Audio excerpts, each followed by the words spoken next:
we want to move on to the next one. We took about 12, about 13 minutes for that one, so we'll try to go a little shorter. So, so we got K through 12, or pre-K. I guess we could even say through 12, through 6, which is like what, about 10 years old, 11 years old.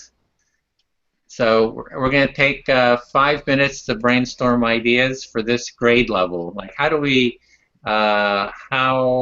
might we co-design empathic culture in our school for K through 6, up till 10-year-olds, I guess, 11-year-olds.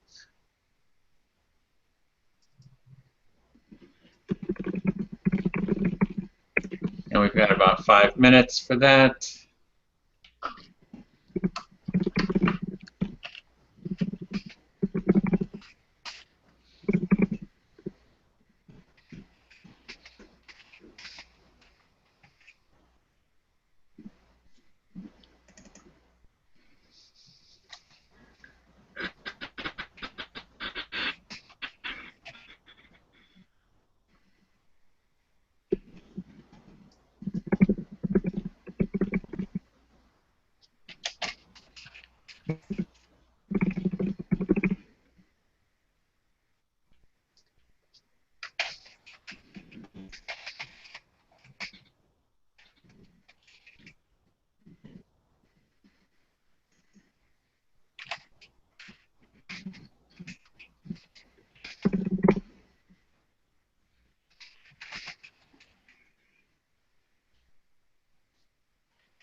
Okay,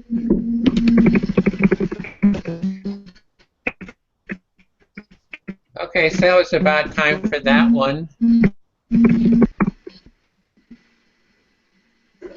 Shall we just quickly go through and share them? Is everybody there? Yep. Okay. So the first idea that came up was I interviewed someone who is in New Zealand actually, and she does teaches massage in the school. So there's this whole program she has for teaching healthy massage, so healthy touch. So they just do very simple, like massaging the hands or the back and stuff like that. And the physical touch, she's from Poland. She says, the more the Western European countries, Australia, the U.S. and so forth, are kind of touch averse, and that the touch actually releases oxytocin, which is a calming, and so teaching good ways of doing that. Synchronized movement activities, so the kids kind of, if you can create synchronization of movement, that's kind of an empathy building because you're kind of attuning to each other. Beginning to teach about feelings. So the core of empathy is being able to identify and name feelings in self and others, and then learn about empathy circles and actually have this kids try to facilitate an empathy circle at home, because I've just heard about or seen, if kids learn a skill and then they can actually implement it and lead it, it gives them such a sense of pride and accomplishment and agency or something, so that they actually go and can lead this. And teachers, also a program for teachers and staff, because they need empathy. They need to be heard about their stresses as well, so that it's not all the teachers have to do everything, but that they get mutual support and kind of outside. And then the pets, I really like that pets one, that students learn to take care of some sort of a pet, so they start thinking about others besides taking care of others besides themselves. So who wants to go next? Well, actually, yeah, I came up with three ideas. I don't know, this may be a little redundant. Make empathy a subject and thus have time allotments for this in the curriculum. I don't know if being evaluated in that, I mean, it doesn't have to be taught in theory. I mean, we can apply the different practices or ideas we're coming up, and maybe kids would be evaluated in that, but maybe devoting time allotments on a daily or weekly basis to empathy building, instead of being something like more kind of scattered or occasional, sort of making it a sort of subject. Also, I promise I I didn't see Edwin's idea about having pets in the schools, but maybe the school adopts animals and has them in the classrooms with the kids. And also, and this is not my idea, the third one, but I apparently it had like very positive results. Basically, for the kids to share the classroom with the elderly, people who are living in assisted living facilities, right? And maybe and sharing the daytime with each other in the same classroom, while take they'll implement or the different practices, and that's all. I really like that one about the elderly, that they listen and then help guide students. That's a great resource. I kind of added a little bit of that. Okay. And by the way, I took the pet idea from you, so don't worry about your pets in the family. So That's very honest of you.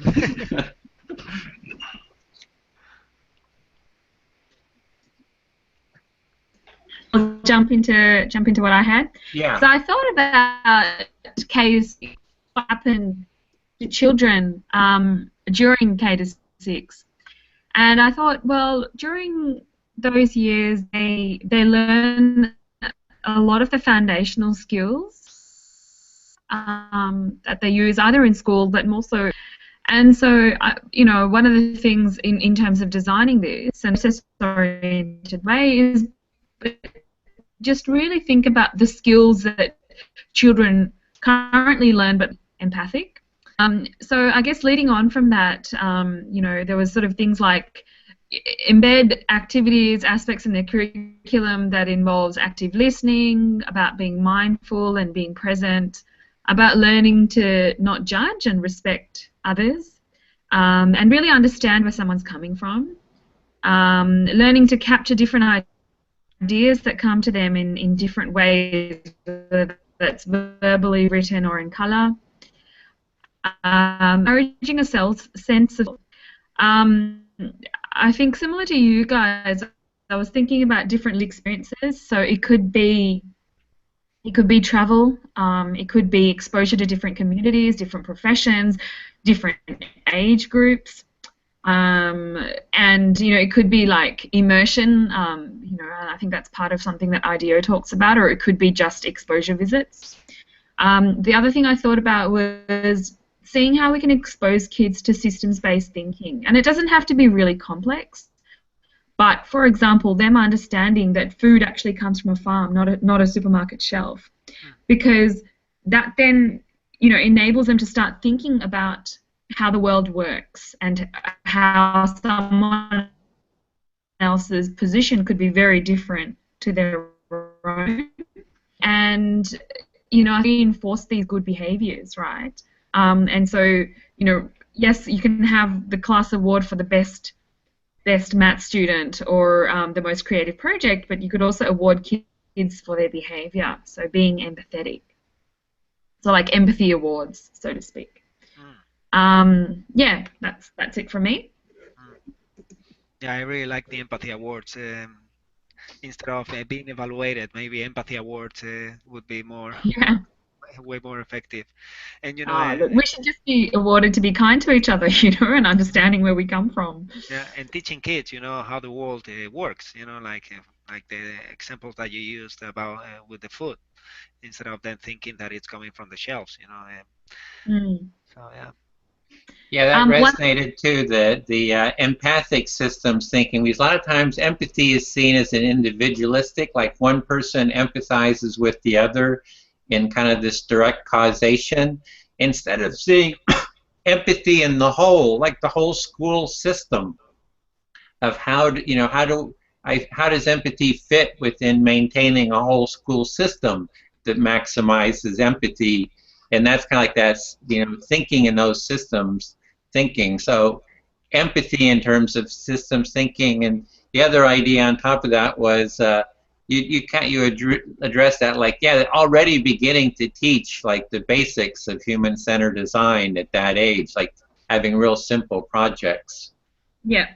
Yeah, that was really got excited about that. I wanted to share with you guys when I think when you were talking, Edwin, you know, you were talking about food and how this masseuse, sorry, not food, but when you were talking about the masseuse in New Zealand and how you know, the concept of touch was a very different thing in sort of different, I guess, cultures. And I shared a link on the Google Hangouts chat window, which was about a Dutch lady who does eating design. So she doesn't design food, but she designs eating experiences. And through that, look at building empathy between people, or it's based on the elements of empathy. For example, she was you know, she was with her daughter, and she was trying to see how she could get her daughter to eat more vegetables, right? And so rather than actually cutting it up, putting it on their plate and doing it the usual way that we would do it, her idea was to get the kids to make jewelry, and the only things that they could use was the actual veggies and their mouth, their teeth. And so, you know, even if a child didn't like carrot, you know, they would try to make earrings with carrot. And so through that process, they would be eating veggies. And so I just share that link with you because I found that her approach is really interesting because she was also like trying to build bridges between different cultures as well through food. So you should just look her up on YouTube if you're ever bored and have a look at some of the experiments that she's created. It's really interesting. Okay, well, I'll put the link in there to the massage person as well. And just for time, we need to move on to the next one.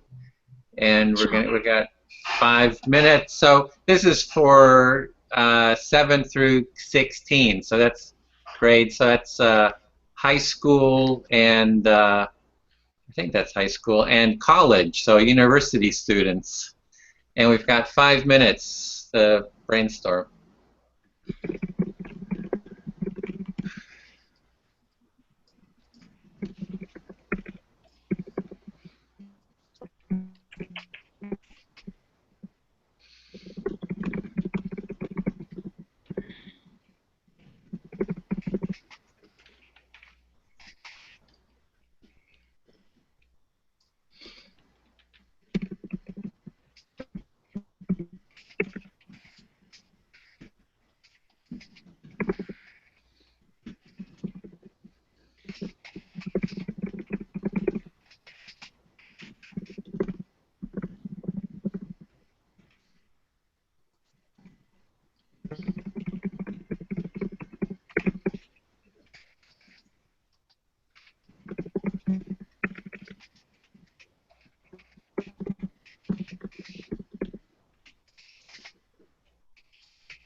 Okay, that was 5 minutes. So we'll keep on track here.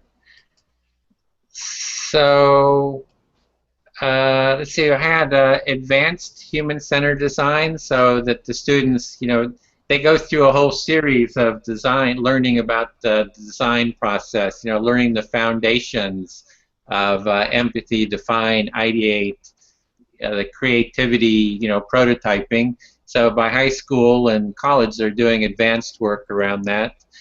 That the high school and college teaching, that they actually start teaching, getting familiar with teaching those skills to others, and mediating conflicts with superheroes. So I did an exercise where with high school students that they really like all these superheroes. Like in America, they've got Captain America, and they got Iron Man, and they got all these other. I guess they probably have those all over the world now. But they're always fighting with each other, right? They're always battling, never happy, kind of beating each other up. So the students do role play. Like one student is Captain America, and the other is the supervillain, and then the third person is a mediator, and they mediate conflicts. They do role play, mediate conflicts between superheroes. Um, then also be the science project. So part of empathy is kind of imaginative empathy, where you imagine yourself in a role, so that there's more around role playing, like in a science project. You are the light beam, you are gravity. Role play. What does it feel like to be gravity? How does gravity dialogue with the light beam, or something like that, or historical characters? So there's more of a kind of a sense of that imaginative role playing within the different sciences versus kind of memorization. Uh, human High school students teach empathy, circle, and mediation to others, so that they kind of get out in the community and do some kind of teaching, not just learning, but actual teach it. Um, and something about advanced feeling into. Oh, there's all kinds of different activities of contact improv dance, or different kind of dance and stuff like that. Seems like we need a whole, instead of these competitive sports, and competition can really diminish uh, empathy, is like create a set of tools to foster empathy versus competition. So some kind of physical sporting activities that foster empathy versus um, foster empathy instead of competition. Yeah. That was it for me.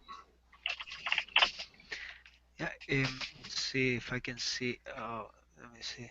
Oh, now. Want to go? Hello?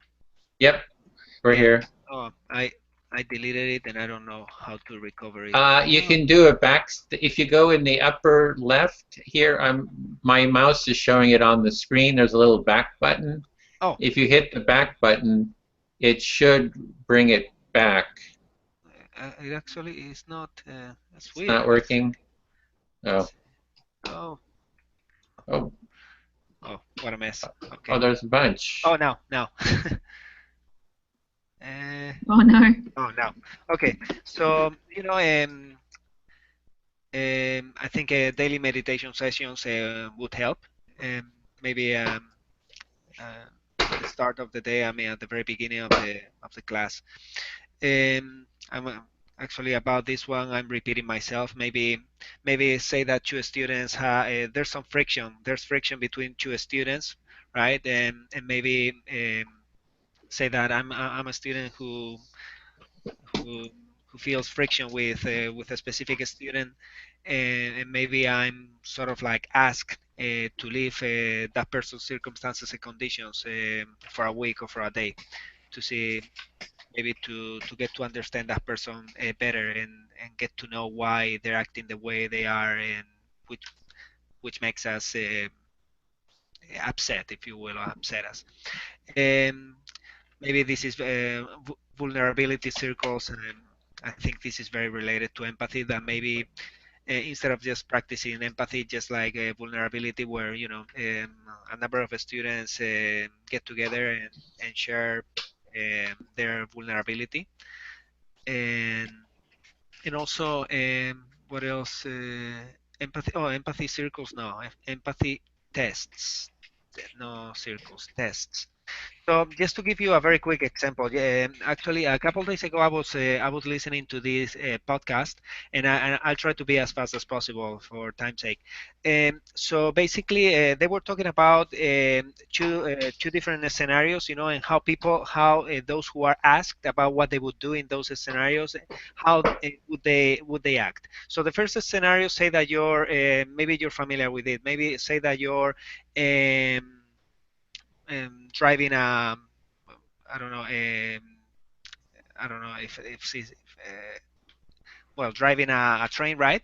And you see that in the train track there are five people in the train track, and if you don't divert or change the direction of the train, you're gonna kind of run over those five people.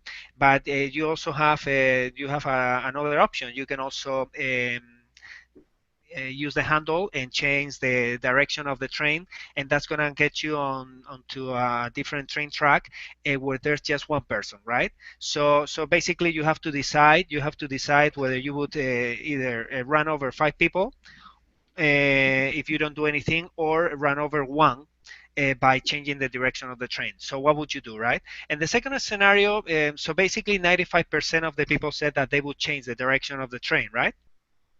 And 90 or 95% of the people, they're like, I mean, instead of killing five people, I'm just going to kill one, right? So, and the second scenario was pretty similar, but in this case, there weren't two train tracks. So the train, I mean, there are five people in the train track, and if nothing happens, you're gonna run over those five people. But there's a big man on the side of the train track. So they're like, okay, if you push that person in the train track, that's gonna between you're trying to stop the train and that person's size, that's gonna stop the train for the train not to run over the the other five people. What would you do? Now 90% of the people said no, I wouldn't push that person, right? Because and actually and the situation are very similar, because you would still save five other people, but just the action of touching that person, kind of changes the whole story, right? So I don't know if I made sense. Are you wanting to have exercises where students deal with kind of ethical issues? Ethical or even empathy, right? Like saying, so basically. Have empathy, like create scenarios where students engage in empathy kind of tests or scenarios. Yeah, and then everybody shares their reasoning, and then each other and they all share their feedback, about each other's reasoning, right? Sorry about the long story, but that's something that I listened to recently, and I thought it would be, I thought it could be like a good exercise for people, to share their reasoning. I mean, what they would do with their reasoning, and then after that, everybody shares their feedback about each other's decisions, if you will. Yeah, it So sounds like you're excited about that idea. You have some no, excitement. no, well, it's not that I was excited. I tried to say it fast, to kind of respect your time. So, but Oh, okay. I'm also excited. I listened to it a couple of days ago, and I found it fascinating. Because I mean the outcome would be the same, but now 95% of the people would do the opposite thing that they would do in the first scenario. Right now, just from because if they touch that person, now the whole story changes, if Right. you will. Okay, well, let's get the next one then. Thanks for that, Sure. Rasika. Yeah, so just speeding through it. So at the high school level, I was thinking about project-based learning and understand a real-world problem. So that encourages them to go and apply everything that they've learned in the outside world.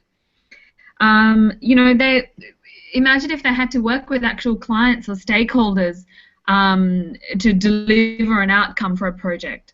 And so for that, they would have to actually, again, understand someone else's perspective and practice all those skills that they're learning at school. Continue with their empathy awards, continue with mindfulness and self-development.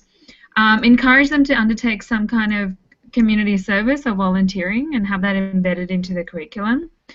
Team-based learning, where kids actually form their own teams, they come up with their own roles, and they learn how to cooperate with each other. And, you know, looking at as they get to the end of high school, you know, getting them to actually bring all of this together and thinking about what they're going to do with their life so that they can be change makers in a very positive way. And, you know, that's what they do at the end of school life is really dependent on the iceberg underneath. So everything that happens from K to 12. I think this is similar to what we had before. So give kids the responsibility to work through conflicts, issues, etc. To something like the Empathy Awards, where, you know, they get awarded for resolving things peacefully and in a non-competitive competitive manner. The other thing that I'd really, really important for kids to not just think about one particular discipline and doing well in that discipline. It's about just, again, for me, I see systems thinking as really important and embedded into the empathy element, because, you know, it's important that we understand that we're all connected to each other. So I'd like to encourage kids to do that as well. So that's probably it. Okay, something that came out was stimulated there actually by what Daniel said was the value of conflict instead of avoiding it. Like, we're kind of taught to avoid conflict, but if we have the tools like empathy circles that we want to bring conflict to it, so we don't avoid conflict. And then the other idea was stress empathy circles, so that when we have a stress, that there's a space to bring up those feelings. And I'm really excited about those. That you keep talking about the, you know, systems thinking. I think that's huge. So I'm really excited about that too. So okay, then I think we'll just skip the community one because we've kind of gone over for this time. So let's see. The next stage here is you know, which is the most innovative idea? Out of all of these, which do you think is the most innovative? Each person can kind of pull one out. Like, what do you think is the most innovative? If for each group or in general, like for in general, for the whole lot. Okay. All right. Well, that's a tough one. Yeah. Is that it? You guys broke up. So for each group or all together? All together. We just which one do you see as the most innovative? Okay, just take a minute to think.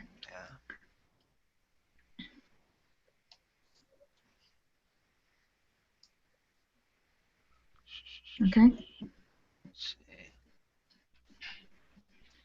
Okay, you can pull it down. If you can pull it down to the bottom here, you can, you know, pull down by, you know, just pull it down more towards the bottom of the page. I put one. Okay. Let me unlock that. I'll put it over here. So maybe down here, most innovative idea. I'm sort of putting, if you can see it on the Google Hangout. So the one I put was empathic systems thinking. It's kind of more of a broad, you know, I kind of inspired by Rasika, what you keep, you know, talking about. I think that's huge. Yeah, I agree.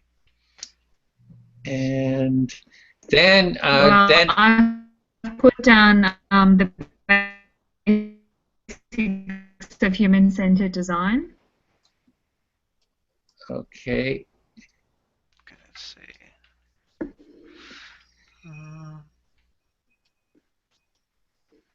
And then we want to do the most promising. Like, of all the ideas, pull down the most innovative and the most promising ideas. So do we want to... You're breaking up a little bit there. I guess using the mural is... You're breaking up, Rosika.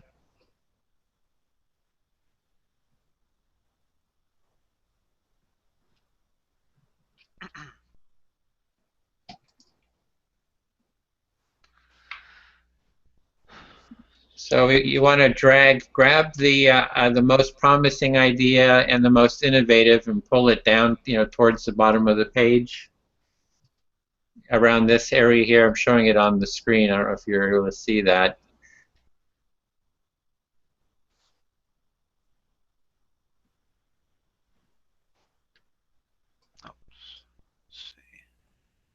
Oh yeah, you got it. Okay. Oh, uh-huh. Is that the most innovative, Daniel? No, to me it's the most promising. Okay. Well, I'll put it down here. Okay. You know,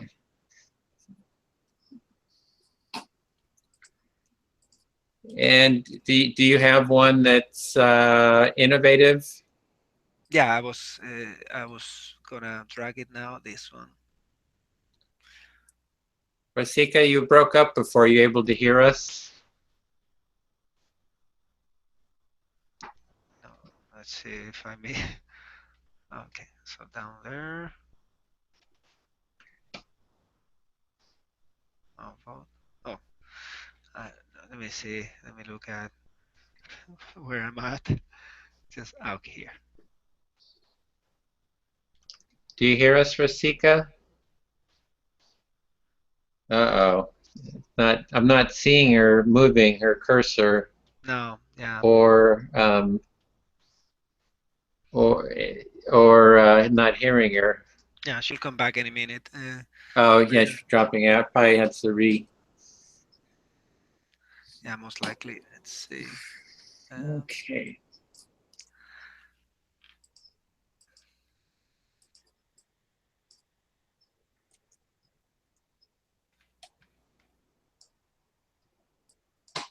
Oh, I just noticed there's I guess I had said it wrong. It's like they go by each category. Oh, okay. So I don't know. I guess we can just start with the one. We don't have to do it quite like they're saying. We can just pick the ones we like the best, and then out of these. So. Okay.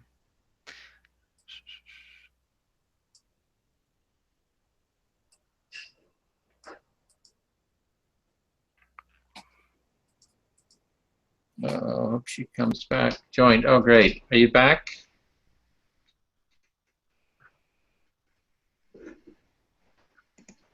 Rasika, are you hear us? Hey, you guys, I'm back. Oh, great. Sorry. It's all right. No problem. So where did we get to? Let's see. We needed the most innovative idea and the most promising, and then for one of, just one of each. Okay, so let's see. So I need to give a most promising idea. Yeah. All right.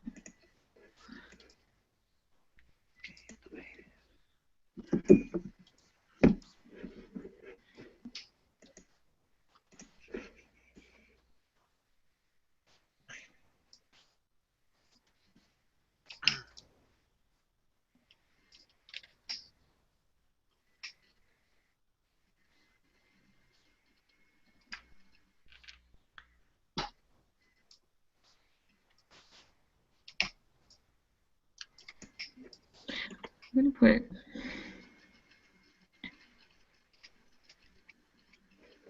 actually. Need active listening. Yep. So I'm going to move active listening.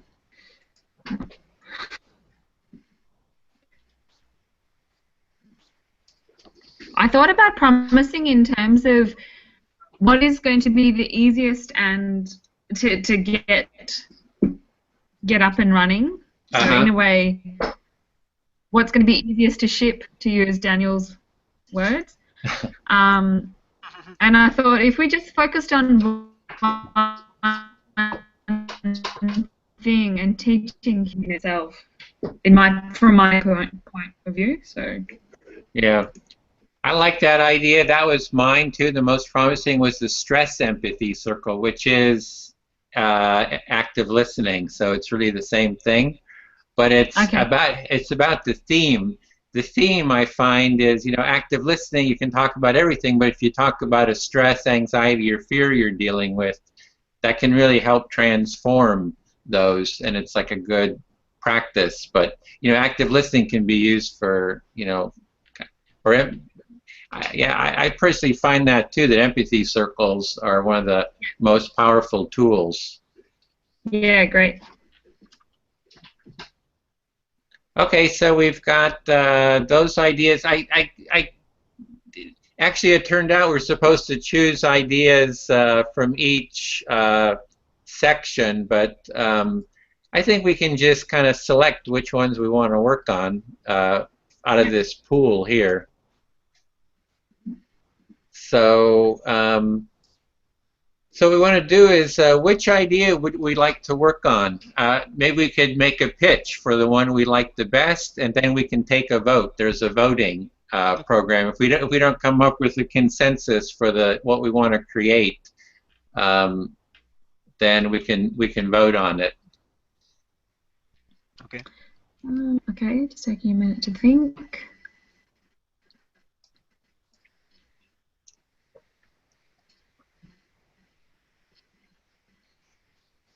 And the thing is it says a product, but we're going to have to create something that is not maybe quite tangible that we can do online or something. We have to tweak that a little bit. So in terms of voting, are we gonna vote for one out of the 8 that I see right now, or one for like, are we gonna vote one for each group? In other words, the most innovative one and the most promising one, to our opinion, or one out of the 8?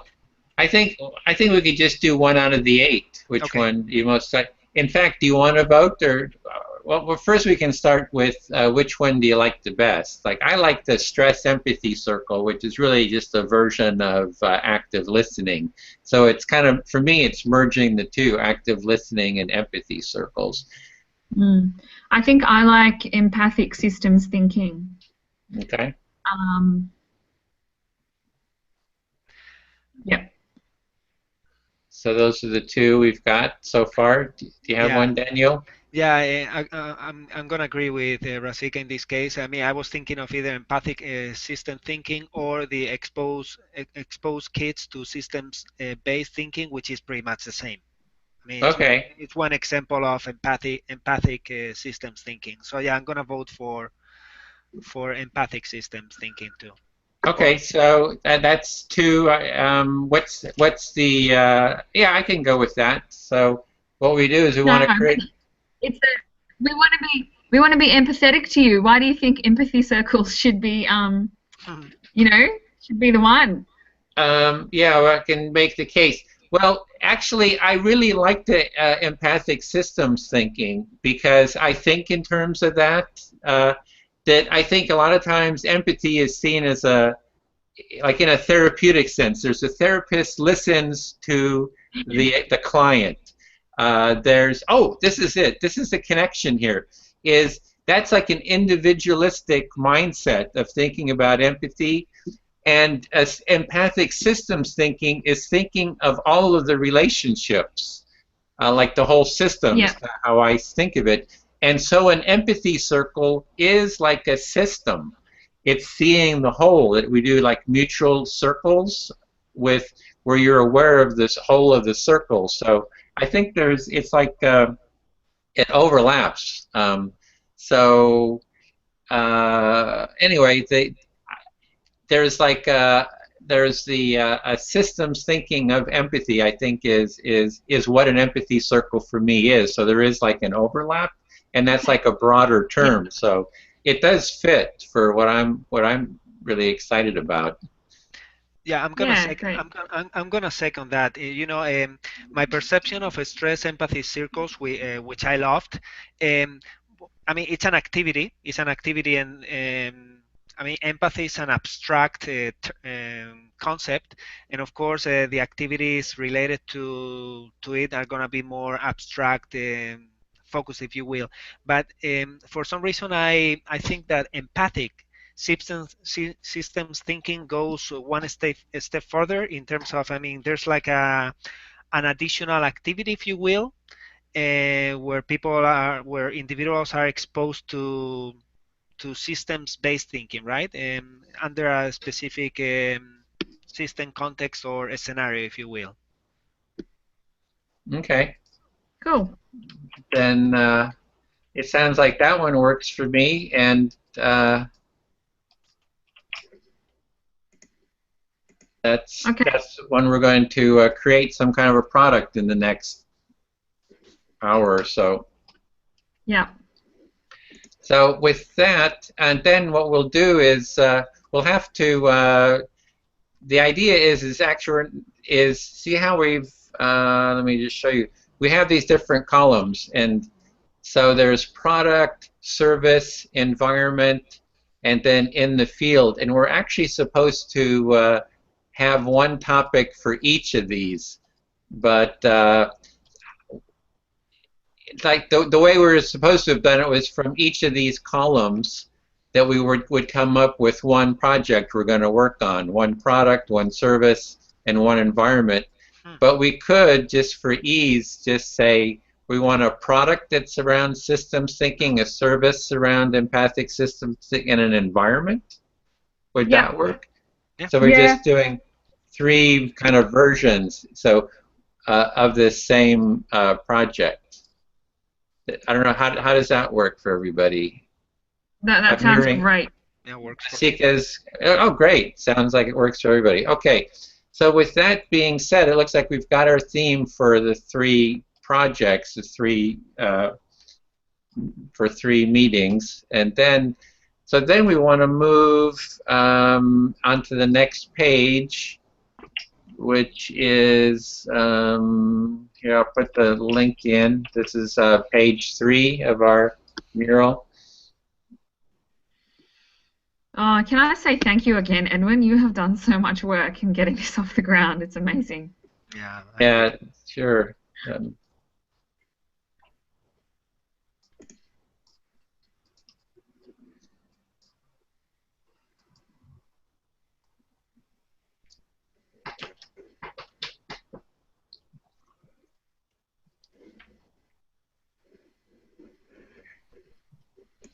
Okay, so we're on step 5 of page 3. Hopefully, I don't know if you saw that in the chat window. I see that Danielle has already moved in there.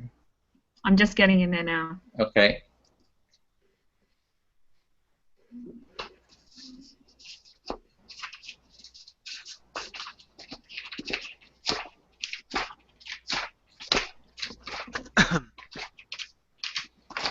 So are we doing the product one now? Is that what we're doing? Yeah, that was our product. We're doing the product.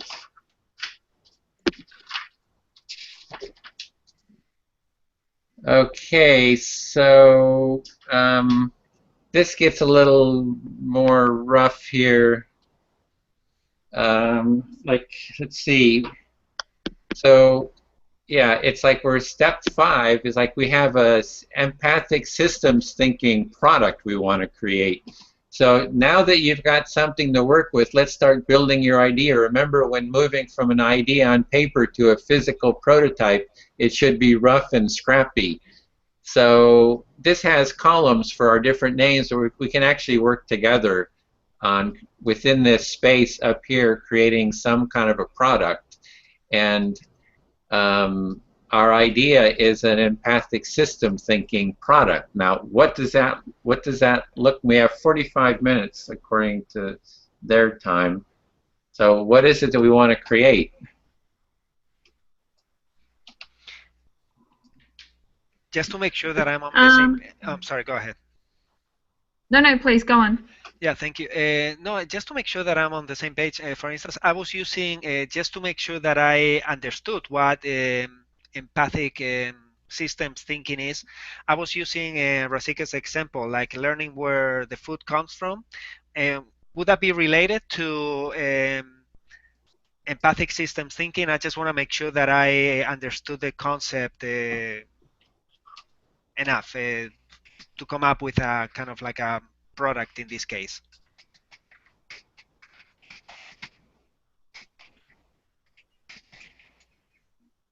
Do you want to have a stab at that one, Edwin, or do you want me to jump in? Or jump in. Yeah, it was. Yeah, look, I think how I interpreted was something that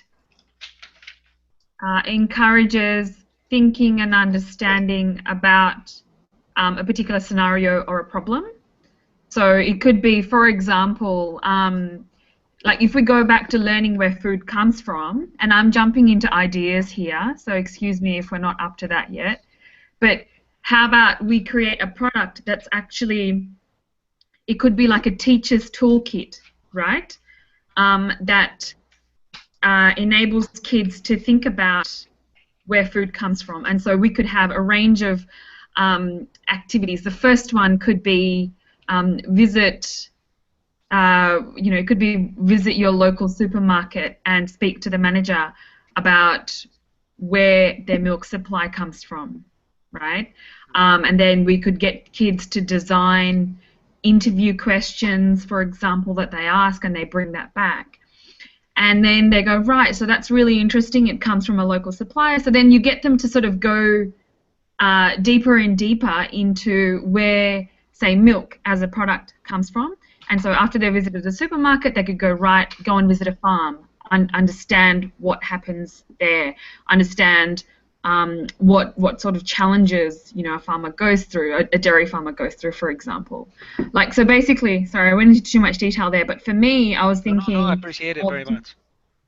Yeah, I was thinking like sort of a toolkit which has a number of, say, exercises and activities that can be given to kids to encourage understanding the nature of a problem, solution, environment, and a system, and then they map that somehow. They could draw it using pictures, and then they come back and then they have a discussion about understanding that system, about the challenges within that system, what they noticed, what they learned, what surprised them, and encourage, like, in addition to it being fact-based, encourage an element of reflexivity as well in that process. So by reflexivity, I'm talking about for them to think about what they've learned and then compare that against the old version of reality to understand the value of empathy-based learning. Sorry, that was a lot that I just said. No, actually, it wasn't a lot. It was perfect. I appreciate it very much, Rasika. Yeah, I mean, that's what I was thinking, and like I think Edwin, you put that up. I don't know if you had a different perspective, or Daniel, if you had a different perspective of what it should be about. No, not at all. Not at all. That's what I had in mind. So basically, you confirmed what and actually you came up with. I mean, the way you explained it actually strengthened in my understanding of it. So no, perfect. Thank you. There's something. The part that's coming up for me is about empathy and mirror neurons. So I don't know if you're familiar with mirror neurons. But there's neurons in our brain that when we see an action and do an action, the same neurons fire. So for me, empathy, this is a trait that shows kind of like empathic systems thinking, in the sense that we are not isolated, separate beings, but that we are affected by what we see in others. So if I see you sad, if I see you happy, if I see somebody bullying someone else, I actually feel that inside of myself. So if I'm in a crowd, I can feel the quality of the entire crowd around me. There's a certain, an energy. You walk into a room, and you can feel if the room is friendly or if everybody's kind of, suspicious and so forth. So you can kind of feel the full space. So for me, when I think of systems, empathic systems, I think of this sort of awareness of I am not an individual being just in my own little world, looking for my own self-interest. I'm actually connected through this felt experience with the full range of people around me. So that's kind of what's coming up for me so far. Yeah, awesome. I think what you said, if I could play back what I heard, Edwin, what you said sounded a lot like the principles, we could embed into this product, like what we're looking to achieve when we build this empathic systems thinking product. Okay, what if we did something like empathic listening, active listening in a circle activity that follows some kind of a trail like that, some kind of a product, but that you talk about it within an empathy with active listening and empathy. So you were just doing a little bit of reflection, right? A little active listening on what you heard me say, and maybe we could create like a little product where you follow the food system or something, but that you talk about it within active listening. I don't know. I'm just throwing that out there, but I guess I'm trying to pull in the active listening, part too. So. So maybe a component of say the toolkit is an introduction to a couple of I don't know, tools like active listening, and there's a whole heap that we could use, but maybe just a couple of tools we could put inside that toolkit that need to be taught and used. So role playing, as you've put there. Yeah, so we create a set of tools for the toolkit. We have this teacher's toolkit, which has some like different a little toolbox of things you can do. Yeah. Okay. I was thinking. I don't know if this is in line with what you guys are thinking or talking about. So maybe we can use as a scenario or context.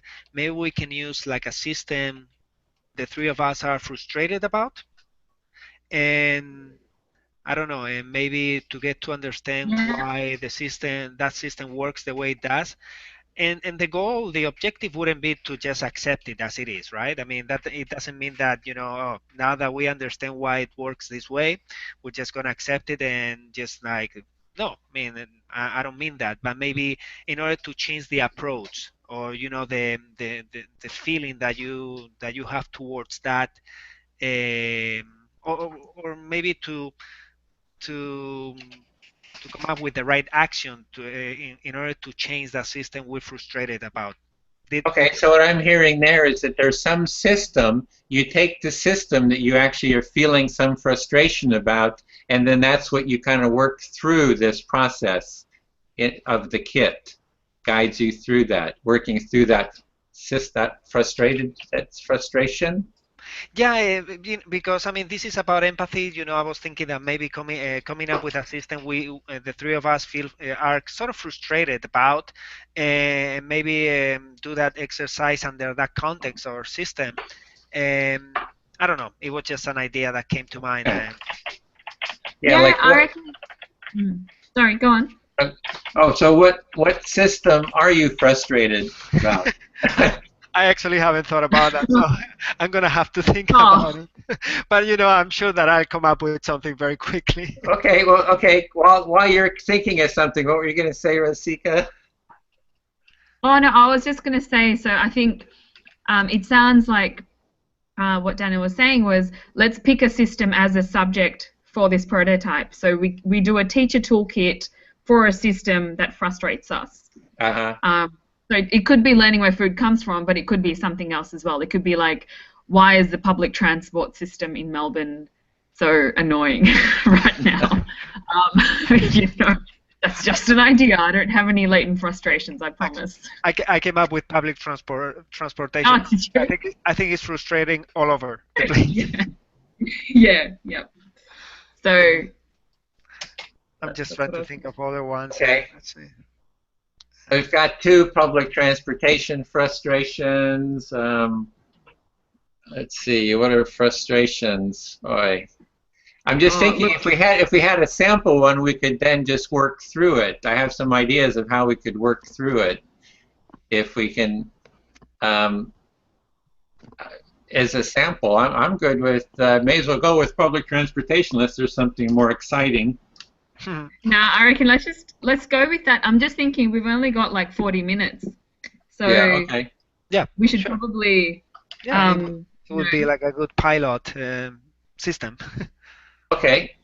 So here's the where we're going with the public transportation system frustrations. So what you do, like here's what I'm thinking, that you've got an activity of the theme, and then what is the specific frustration, or it's what I'm thinking. Here's what I was thinking is that we do role playing, right? That you become the transportation system. If it's the bus, if it's the train, if it's whatever, and then you do role playing, and that the parts dialogue with each other using active listening. So does that make sense? I'm getting too fancy. It does.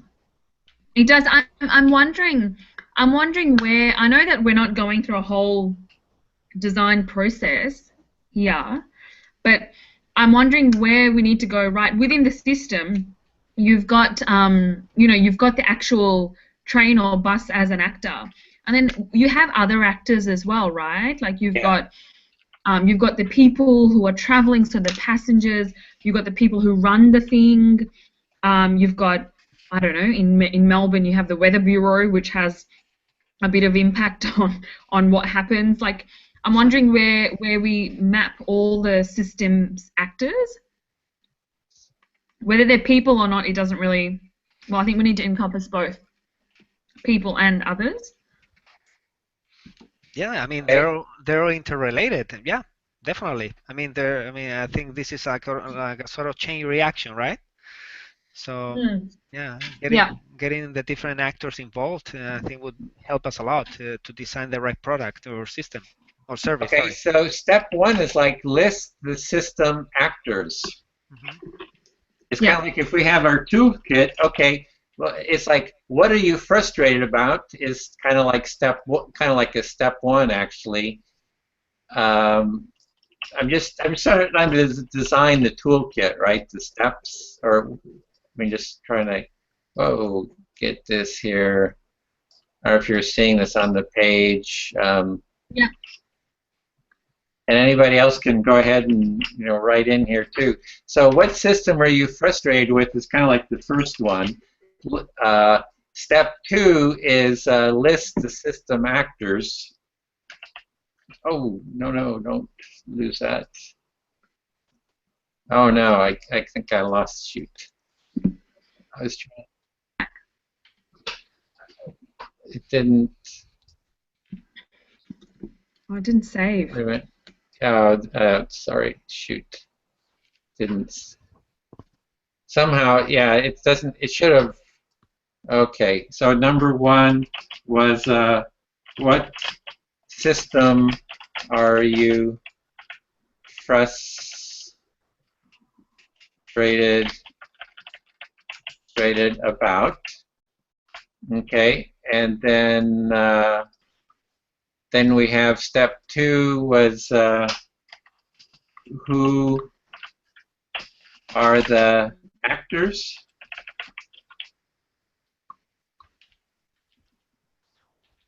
Was that it? Yeah,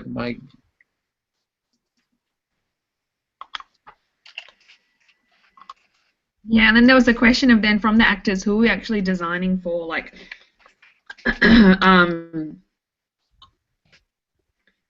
yeah, I mean, I think I read somewhere in the material that we have to sort of have a subject that we're working with or designing for. Is that right? Hello? Yes. Yeah, we were. Oh, yeah, wasn't it for students? This is like something for. Yeah, well, we could do students, yeah. Oh. Who are the actors?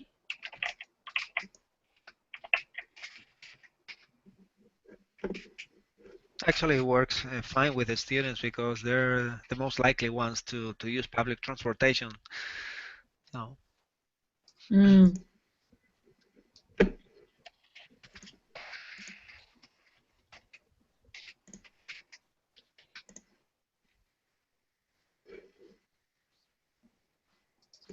Okay, well, so go ahead. You can go ahead and write this in because we're just creating a little toolkit here, as I understand it, right? Yep.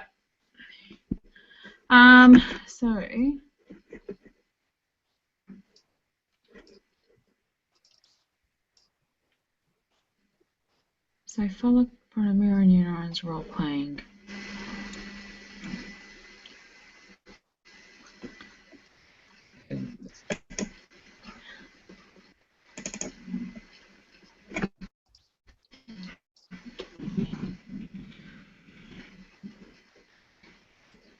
We just write some stuff and then come back together.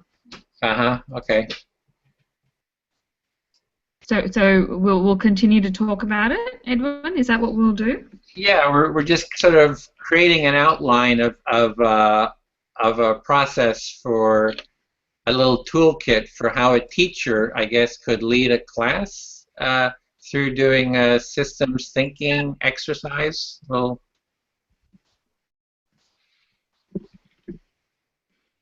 Yeah. Okay, for the actors.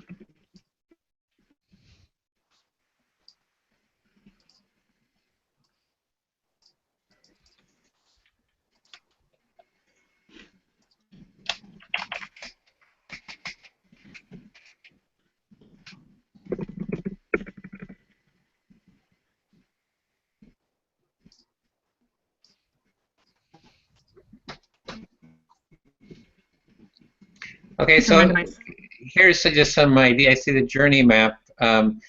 So what kind of one thing is, you know, who are the actors? You list the actors, and then you do a role play of taking on one of the actors. Yeah. Role play. So somebody can be a bus, somebody can be a passenger, somebody can be the road, or whatever. I guess we need to identify the frustrations somehow. Right. I guess I don't know. I think I mean in my case it's schedules. That's the that's the biggest frustration. Like just to give you an example, I mean it doesn't happen to me anymore. But when I lived in Spain, I I lived in an apartment by a park, and there was a bus stop there, and there were I mean, many buses ran by that stop, but I could only use two of them, which took me to the same destination, right? Even though they had different routes, right? But the thing is that my frustration was that okay, I have two, and maybe they would just run by that stop like every 30 minutes, but basically they would run by both of them would run by that stop at pretty much the same time. So if I miss one, most likely I would miss the other, and I would have to wait 30 minutes. So you know the schedule, how you know the schedule was my biggest frustration, right? It sounds like it was them not keeping the schedule, but So I guess to bring out that frustration and to understand it, you know, I think you're breaking if we up. take it back to the role play, a real student, maybe. Yeah, yeah. Like somebody who needs to be in class by a certain time, and that schedule is an issue. Yeah, yeah. Scheduling's a huge, huge issue. Yeah.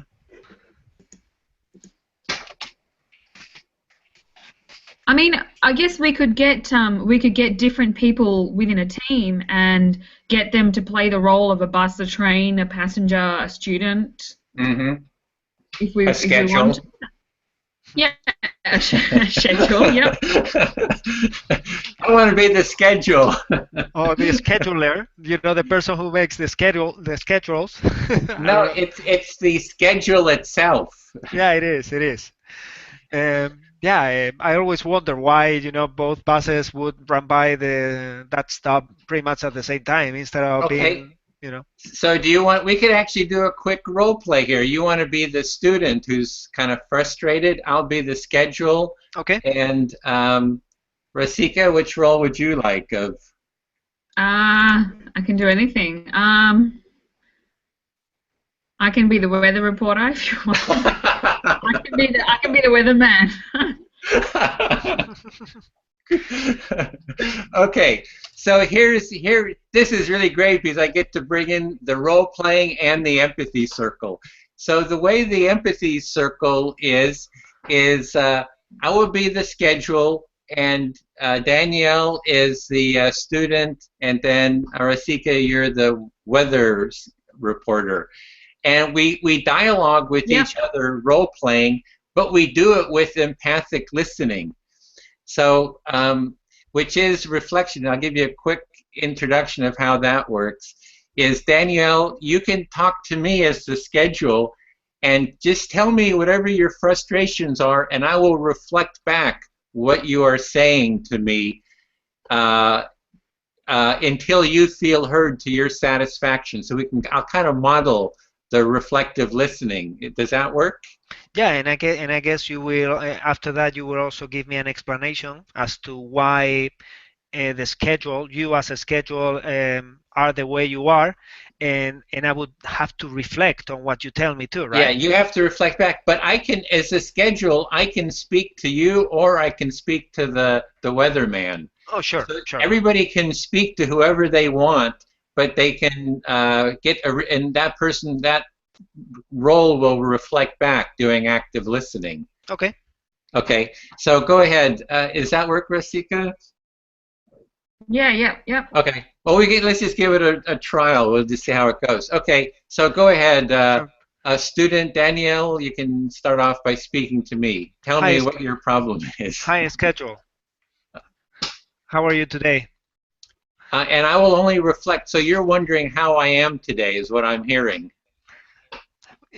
Yeah, I would like to share or ask you about this situation I feel frustrated about. Okay, so you're wanting to speak to me about this situation that you feel frustrated about. Is what I'm hearing. I'm hearing you're really feeling frustrated. Correct. So you, as a schedule, have two buses that run by the stop, the closest stop to where I live, and basically both buses run by every 30 minutes. So unfortunately, both buses run by that stop pretty much at the same time. So if I miss one, most likely I'm gonna miss the other. As a result, I'm gonna have to wait for another 30 minutes and I'm not gonna be able to get to school on time. So this happened to me several times and I feel very frustrated about. Okay, so what I'm hearing there is you're frustrated about the schedule. The buses actually come at the same time, and then there's a big space between when the next bus comes, maybe like 30 minutes. And so if you miss one of these two first buses, then takes 30 minutes for you to get the next bus, and you're going to miss class, and that makes you very frustrated. That is correct. Okay, is there more, or do you feel heard? Well, I would like to know why you or the schedule is the way it is when it comes to these two buses. I would like to know more. I would like to know why this happens and if something can be done in order to change this situation. Mm-hmm. Okay, so you just like to know if something can be done, why this is happening, if something can be done to improve it. That is correct. Mm-hmm. Is there more, or do you feel heard? I feel heard. Okay, well then I will speak to the weatherman. Yes. Okay, I feel really frustrated because all these people blame me for stuff. it's like they all get mad at me if I don't like keep on schedule and stuff. They all come at me and they're all very angry, and it's just really hard to take all this anger that people and frustration people have. Why do you think people feel angry and frustrated? Sorry, No, what are we doing? Am I being the active listener now? yeah, you're being the active listening, so just reflecting back what it is that I'm saying. Okay. So what I'm hearing, Schedule, is that you're feeling quite angry and frustrated because of the anger and frustration that others are directing towards you. Would that be correct? Yeah, it's I feel like I'm being kind of attacked, like, hey, it's all your fault, schedule, you're not keeping up, you know. So I kind of feel like I'm being blamed for everything. Right, right. And so what I'm hearing is that uh, as you're being blamed, people are holding you responsible. Is that what you're thinking? Yeah, exactly. And then it's like they're angry, they're holding me responsible. I'm just doing the best I can, you know. I'm dealing with the situation, the environment, you know, I'm dealing with the weather, I'm dealing with the you know, all the administrators, I'm dealing with the strikes, I'm dealing with the bad roads, dealing with breakdowns, I'm dealing with all these problems that I've got to deal with, and then people just come at me and kind of put all the blame on me. So from what you're saying, it sounds like there are many different factors that you're working with. As you said, there was the weather, there was people, there was the roads. Would that be correct? Yeah, exactly. Yeah, I feel so much better. Somebody understood me. So, so yes, I feel fully heard. Thank you. Oh, very good. Oh my God, every time I go to the station, I'm going to have a schedule talking to you. So you can select who you want to speak to about whatever comes up for you. You can speak to the student, or you can speak back to the schedule. So if we're doing this empathy. Yeah, sure. I'll speak to the student. Okay. Student, thanks for listening to me. I really appreciate having someone who actually cares about what I'm feeling as the Weather Bureau. It is my pleasure, of course. You know, people really want the sun to be out, and you know, they want to enjoy themselves. But at the same time, if we don't have rain, then it's a big issue for Melbourne. And but every time it rains, especially severe rain and thunderstorm, I have to talk to the schedule, and I have to tell the schedule to actually cancel a few trains. And there's a lot of people who get quite angry and frustrated about that. So I'm understanding that you know, you're feeling a little powerless or frustrated by the fact that while people want to enjoy the nice weather, Melbourne really needs the rain, because otherwise that would adversely affect the very same people who want to enjoy the nice weather, and if it when it rains, you have to talk to the schedule for it to cancel some trains, and people as a result get angry. Am I understanding correctly? Yeah, perfectly. And I think, you know, there's all this talk in Melbourne about safety and being safe on the road and being safe on public transport. But people don't understand that if it's not safe to travel, then we have to cancel services. And so I don't understand how, you know, people can't make the connection between the weather and cancellation of transport when their own lives, like when their own safety is at stake. So am I understanding that you would like for those people to be more consistent or less contradictory in their thinking? Because on the one hand, they all mention that they want safety when it comes to public transportation, but then because of safety, certain buses have to be scheduled, they get frustrated, right? So am I understanding that you're frustrated about that contradictory thinking?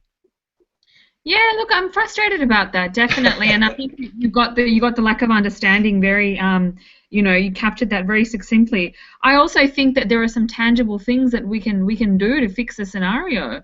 People need to be educated that there's a link between the weather system and the transportation system, and I don't think, people understand that. So I'm understanding that you would like for certain actions to be implemented, right? Like especially, I mean, because of this contradiction, you would like people to be educated um, about the relationship between the weather and how it affects public transportation, correct? Yeah, pretty much. You got it in one line. I Is think there I think I'm pretty comfortable, student, with what you've just put forward. so did you feel heard by me? Yeah, I did very much, and I also think that you've basically told us what we need to do next. That's Well, great. let's hear from the student. Who would you like to speak to, student? Um, well, I would like to. Oh, that's a good question. Well, Did the I guess student already speak? Oh, I'm yeah, confused. yeah. The student, yeah, because I already talked to schedule and whether the weather bureau already talked to me. I got to understand the weather bureau's circumstances. So Okay, well, yeah, uh, we just guess for time we can end there, but if we're doing like the empathy circle process, it keeps going for as long as it needs to until people come to some kind of a conclusion. So just as an example, that you could have then continued, speaking to me or to the schedule or to the weatherman, and the dialogue could have continued. So yeah, um, I was just, actually I was actually thinking of maybe including actors, because as we're having a conversation, different actors are coming up in the conversation. So maybe we can include those actors in the circle. I don't know if that would make sense. mm, So, for instance, based on what the weather person told me, I started thinking of, like the people who need to be educated, right? And maybe as a student, I would talk to other students about it, right? And maybe you would be another student, Edwin, or Rasika would be another student, and I would just share what I've learned from the conversation that took place between the schedule, the weather person, and the student, and I would share with other students for them to show that understanding or empathy. Sorry to mhm. put it so long. Okay, no, that's it. So what I'm hearing there is, as you go along in the dialogue, that then people are mentioned, and then those people who are kind of the new become new actors, and then the circle keeps expanding. You understood perfectly. Okay, and then well, that kind of takes us actually into the next step, which is step 6, which is test and get feedback. So we're in the feedback mode now. So the feedback is, and we could just talk about it instead of writing it in, or we can.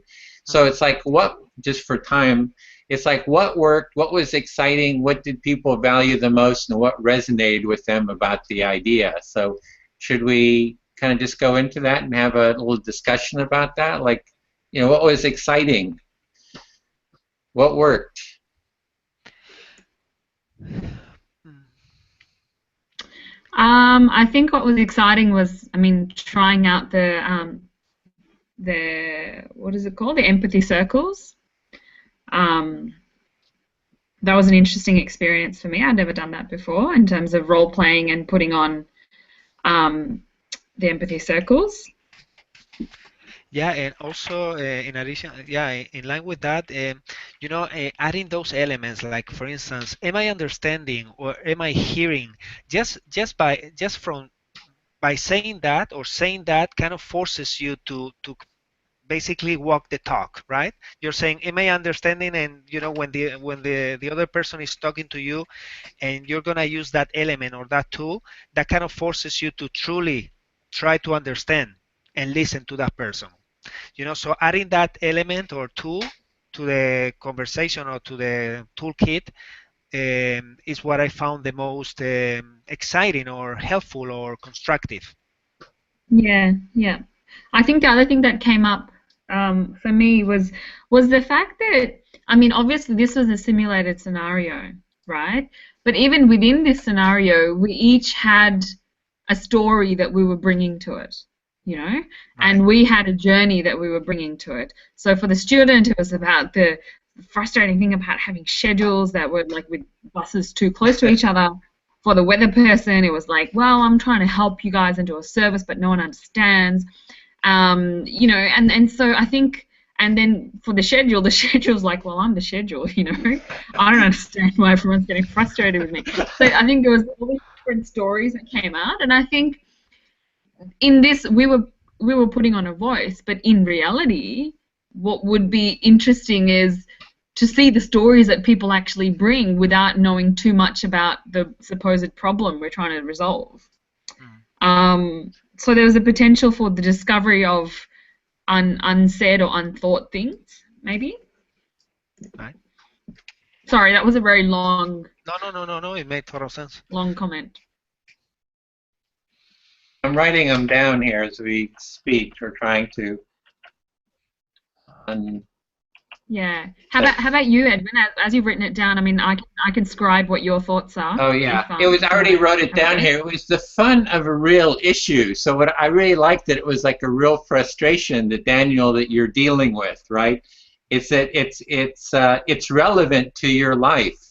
So it kind of like, you know, we all have these frustrations, and for everyone to have a turn for their frustration to be voiced in some kind of a role play and acting it out, I think makes it real and fun in some way.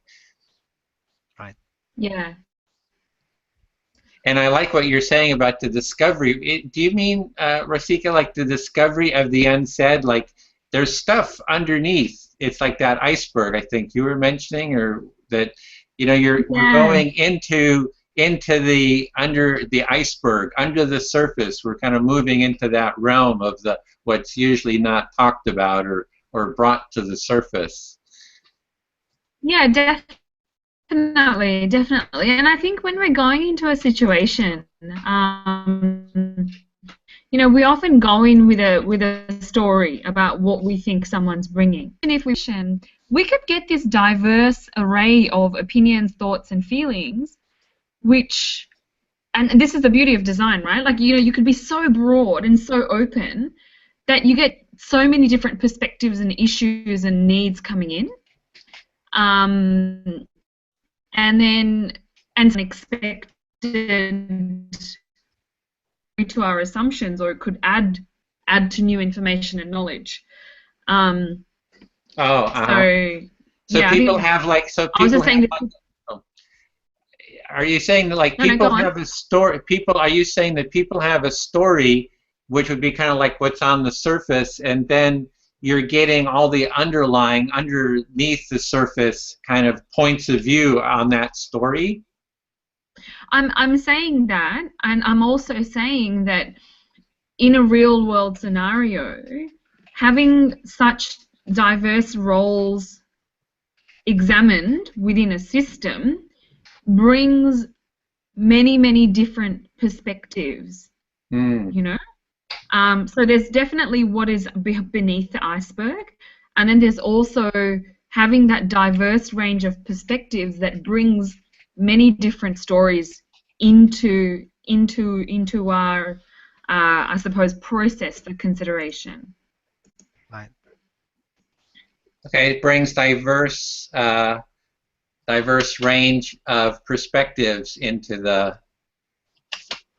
situations. Yeah. Yeah, okay.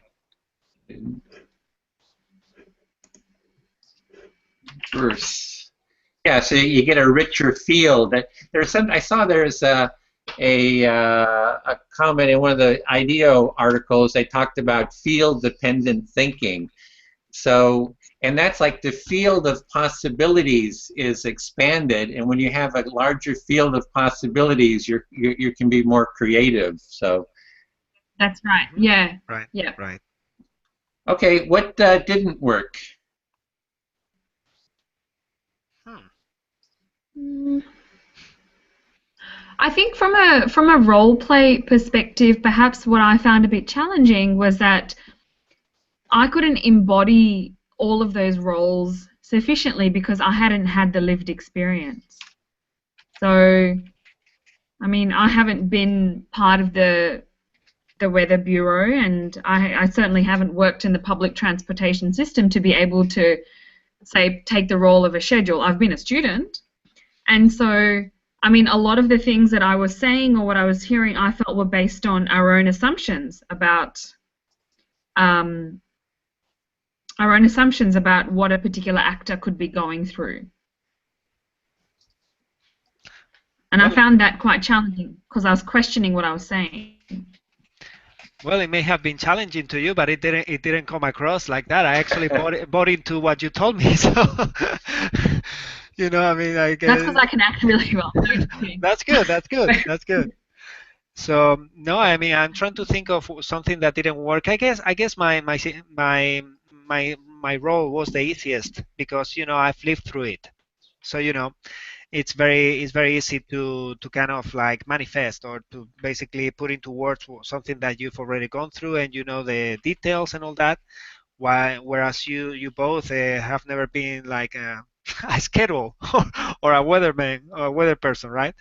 So in my case, everything kind of flowed very smoothly. So Okay, so you don't have anything that didn't really work, is what I'm hearing. yeah. Okay. For me, I would say it was a little bit rushed, but that was okay. So I don't know. It seemed to work. I think what we needed, what I would have liked, was it more fleshed out. Like a little handouts, like how to do this process. Like I just threw the empathic listening out there in the role play, and you jumped into it, but it could have been made smoother. That you didn't quite know how to make the transition or how to continue. So a little bit of a guide Mm. on how to do the process would have been helpful, so you'd be a bit more prepared and more comfortable, and you know so Right. that was all. It was just small things. I thought it was quite a lot of fun. So Hmm. um Mm. what I so also felt like we were creating and doing at the same time, which is not a bad thing. But we were sort of designing the prototype as well as testing the prototype at the same time between the three of us. yeah, so kind of a merging of the two there. So that was like a bit didn't work, or was just a struggle, or just Oh, pointing out the look, I think perhaps that's where sort of the we were still working through what our scope was, but in the real world, perhaps we would have spent time not actually taking on roles, but just designing, the role play and designing the journey mapping or designing immersion, and then we would go and test it out. Right. I don't think it's a bad thing. It just gives us an idea of what may or may not work in this sort of scenario. Yeah. Yeah. I was okay. actually I was actually thinking of maybe if you're gonna have like a specific role, maybe um, adding like some time to the process where the person is gonna do some research on that particular role. But at the same time, I don't know how that would help in terms of building just the skill of just like um, assuming the best, right? Like for instance, of the other, right? If that makes sense. In other words, like for instance, if I'm frustrated about something and I play the role of that which I'm frustrated about, maybe without having to do research, maybe I'm gonna come up with assumptions that are positive assumptions, to kind of justify what I'm frustrated about, if that makes sense. So I don't know if adding time or adding like a research component prior to the role playing would help or not, to be honest. I don't know. Mm-hmm. Okay, well, that's our next step is what inspirations, like if we do a next iteration, what are inspirations for the uh, next step? And I was hearing research. Is that what you were saying would be research, bit of research, Yeah. Daniel? Yeah. I don't. I really don't know if that would kind of like help towards building empathy. Hmm. Because sometimes empathy, I mean, the way I define empathy, or one of the main components of empathy, is like when you don't know all of the information, you assume the best, Hmm. right? Okay, so that kind of fits a little bit with the idea. I saw some, I think, Rasika, you had written journey maps.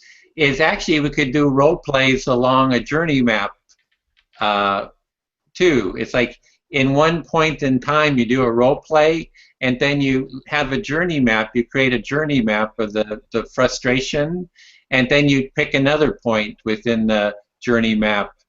So that would be an inspiration of something that could be added. Yeah, definitely. And I mean, the other thing I was thinking was actually, when I put the journey map in, I was thinking the designer, for example, or the student actually. So this is about building sort of a toolkit for teachers to give to students. So ask the student to go shadow a student for a day. So ask the high school student to go shadow a uni student for the day and see what that's like. Or ask them to shadow, it could be a public transport operator for a day, Right. and map that journey.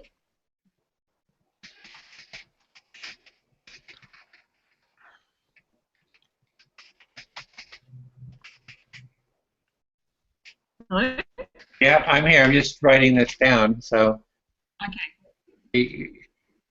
okay, and then the other thing is just better documentation. Like the toolkit, we need improved documentation.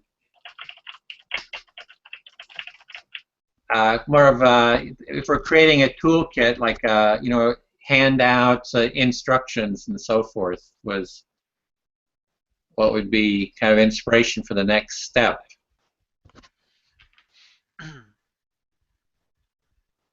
Okay, so that was it. We're kind of only got about 4 minutes. So we went through the design process. We came up with some ideas. We came up with a product. We tested out the product, and we've shared feedback about how to improve it.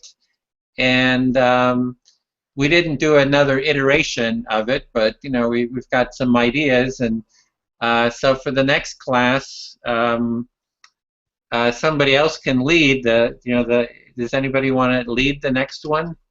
I think It's sorry, go ahead. it's the same thing. We're doing the same thing, really. So and everything's laid out. So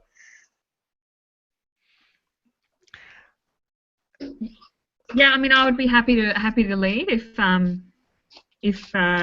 you wanted me to. okay, Unless, great. Yeah. Yeah, Well, I can do the following one all after right, Rasika. great.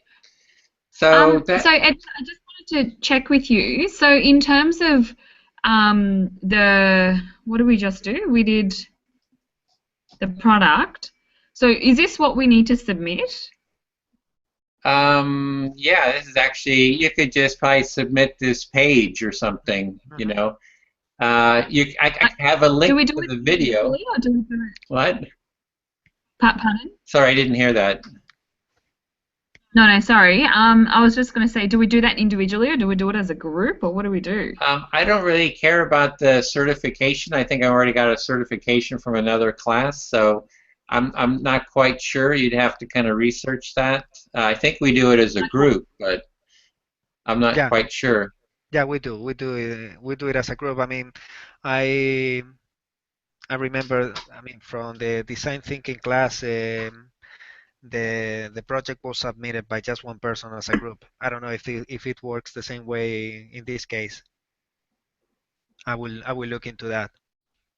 And then we've got two Okay, all pieces right. here. We have this mural, which is part of our prototype, and then we also have the video, the role play of the video, and I'll post the video to our webpage by tomorrow, so there could be a link Oh, to the video. yeah, great. It's great that you're recording it actually. Yeah, so, So yeah, the video will be our role play, because the role play we just went through it, right? That was kind of the prototype. So Right. yeah. Excellent. Well, great. Well, this was Yeah. fun. I think it turned out really well. I'm quite pleased. I really enjoyed the role play, and you know, look, I think the next one we create a service. So No, likewise, I feel very Yeah. motivated, you know, after this meeting that we had, you know, very, very encouraging. Yeah. Yeah. Awesome. okay, well, I feel complete. Is there anything else? I think we're right on schedule for 3 hours. Yeah. Yeah. And I think this was really good, and I'm pretty happy with where we got to. So yeah. Perfect. Okay, great. Well, I'm off to have dinner, so hope you have the rest of a good day. You too. Thank you very much. Enjoy the rest of Thanks, your guys. day, You both. too. Okay. Bye-bye. Okay.